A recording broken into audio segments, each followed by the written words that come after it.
Hey, it's another week, another recipe, and this 1942 apple fluff pie did not disappoint and was gone 20 minutes after I finished filming. Come join me. Hey everyone, welcome to my kitchen. My name's Courtney Morris, and I cook history's forgotten recipes out of random cookbooks I find, sometimes websites, sometimes viewer submissions, and today I'm excited. I've got a good one, I hope. Anyways, if you're new here, thanks for stopping by. I hope you enjoy this. Feel free to join our community if you do enjoy it. We have a lot of fun here. And if you're coming back for more, thank you once more for your ongoing support of this channel. And I hope you enjoy this recipe too. All right, so today is actually a really exciting day for me because yesterday I just happened to drive by a sign, just one sign on the roundabout going into town that said library book sale.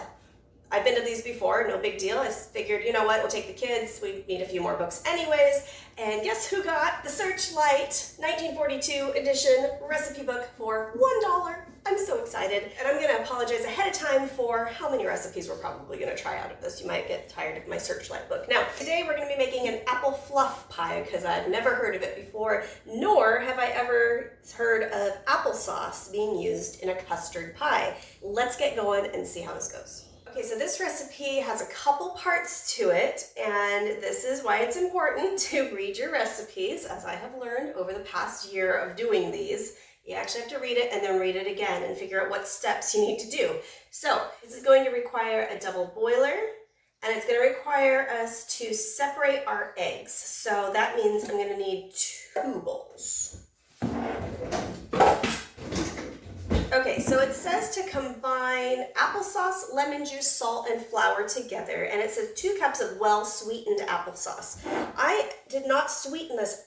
We had a bumper crop of apples, not this past summer, but the summer before, and they were sweet, so I did not sweeten this applesauce batch because it did not need it. And honestly, you probably could get away with unsweetened applesauce if you don't want it too sweet. But if it does say well sweetened, you're more than welcome to put, the sugar added applesauce in. Or you can use Splenda, get the non-sugared one and use Splenda instead. This is a custard pie, and usually custard pies rely on the egg to thicken it up rather than the sugar. So, but I'm just gonna do this. Yeah, plenty sweet. 2 tablespoons of lemon juice. And I apologize if there's a little lack of interesting shots, if you even care about that. My B-roll camera girl is on a daddy date today, so I'm on my own. A tablespoon of flour. It says a few grains of salt, so just a teeny little pinch. If you can hear a little buzzing or fuzzing in the background, I'm warming up my water right now, so sorry if that is distracting. It's kind of distracting me. Okay, so and then 2 well-beaten egg yolks, which means I need to separate them. So I'm going to put the whites in this one because we're going to have to whip those. All right, mix that around. It's a lovely yellow color. I'm very curious to see how this is going to turn out. I feel like it's going to be watery because applesauce is just watery, but we'll find out. Okay, now for whipping the egg yolks, I'm going to do it by hand. You can do it by mixer, whatever. Just make sure you have a clean bowl and a clean whisk. Oh, I should say that this is why you need to read your instructions, because it says to combine all these ingredients that we did in here, cook over hot water until thick and smooth. Then fold in your stiffly beaten egg whites. It doesn't tell you to beat your egg whites first, so then it's ready to fold into it. So you kind of have to read between the lines there of what order is this going to have to go in, because if you cook this egg mixture first, make it thick and smooth, and then have to do this, this is going to cool off and you're going to get a different texture result. So make sure you pay attention to what needs to happen first and kind of plan it out. Not that I've learned the hard way by any means. That is nice and peaky. See how it just stays put? That is a stiff peak. Now, as you can see, my double boiler is boiling. So I'm going to stick that to the side and carefully bring this over. Ooh. Forget how hot this burner gets. Ow. Okay, I'm going to stick that to the side so you can see me through the steam for a minute. Okay, so it says to put this over hot water until thick and smooth, which means whisking it. Now, If you do not have a fancy double boiler that was marketed as a double boiler, just use a pot of water and a metal or a glass bowl. What this does is this creates kind of a low risk of burning barrier for anything delicate like eggs or chocolate for that matter.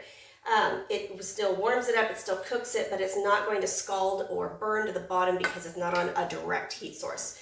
So we are supposed to do this until it is thick and smooth, and it says applesauce, not apple puree, and technically my family tends to like applesauce not looking like baby food. So I do have, it is chunky, it's not like a very smooth puree, so I don't know if that's going to make a difference or not.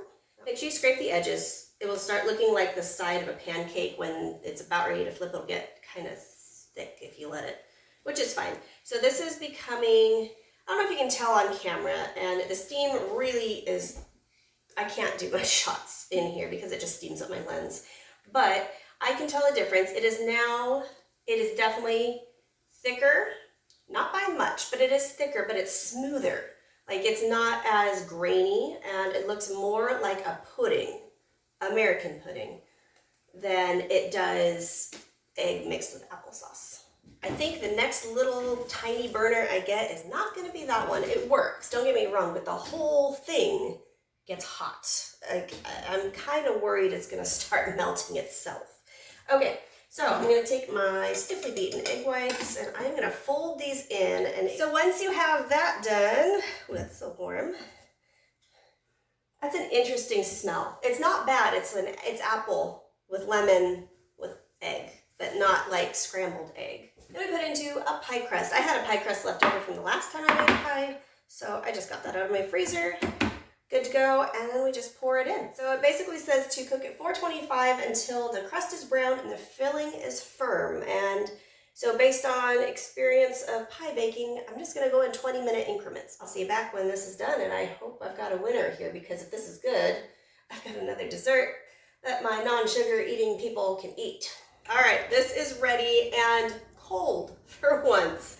This is one of those kind of pies, anytime you do a custardy, puddingish pie, you cannot be me and get into it immediately after cooking, because it'll be runny and then you think you have done something wrong when actually you just need to let it sit and set up. Plus it'll also taste a little more eggy and then you'll think you screwed it up on a second note. So it is nice and cold. I went and got my oil changed and ran some errands while it was cooling. So now I came back to a lovely looking pie. The fun thing was I took it out and it was this big over top of the edge, and I wish it would have stayed like that, but it's just hot air and steam, so this is what they normally look like, but it looked so fun. I mean, it's definitely custardy texture, definite custard interior.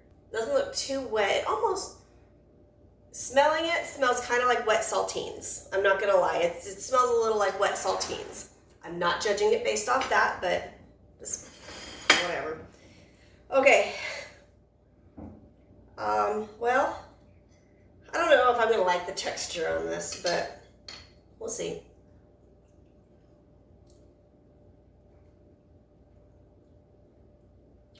Oh, wow, okay. That's good. I need a second bite.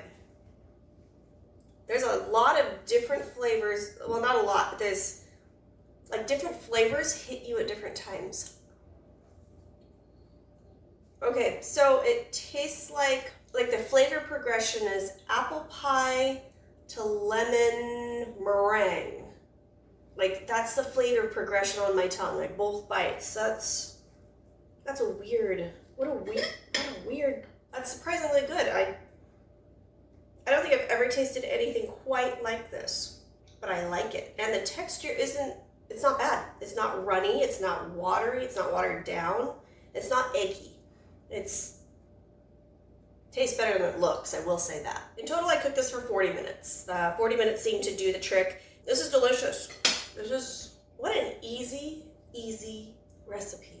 Like, stupidly easy recipe. I could really need to go grocery shopping, and if I just had, a couple eggs left and some applesauce, I could pull together an amazing dessert for dinner. I love it when we have winning recipes, and this one is going to be marked with a little sticky note, because I don't really want to mark this up any more than it's already marked up. Be prepared to be bombarded by a few of these recipes. If you have made it this far with me to the end, I am so happy that you did. Thank you so much for your support. Thank you for watching. I hope you enjoyed this, and I really appreciate you taking time out of your day to come hang out in my little corner of the internet in my kitchen with me and try out these awesome forgotten recipes. I love it when these turn out, and I feel like I'm starting to get more and more that aren't gross. Although now that I say that, knock on wood, I'm probably gonna end up with something that is interesting, but whatever.